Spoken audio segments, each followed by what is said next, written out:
Given what you said po, but what if the next Congress says nga na They don't want to continue it. in compliance with this order of the Senate impeachment court in compliance, what if the 20th Congress says, okay, so we're not interested anymore?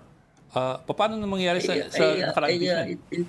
Hindi ko maintindihan kung anong gagawin ng House dyan. Are they willing to concede that the impeachment court is not a continuing body? Kung i-concede nila yan, then magko-comply sila doon sa second part ng resolution.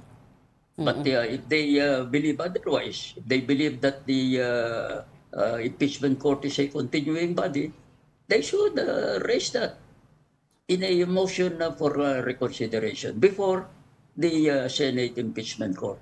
Ang suggestion nyo ay huwag pumasok yung House sa framework ng Senate when they remanded yung impeachment ng House. Huwag nilang patulan.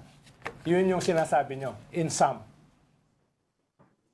Kung sa palagay nila talagang ang constitutional yan, dapat Hedson, they should question the constitutionality of the order. Hindi lang motion for clarification.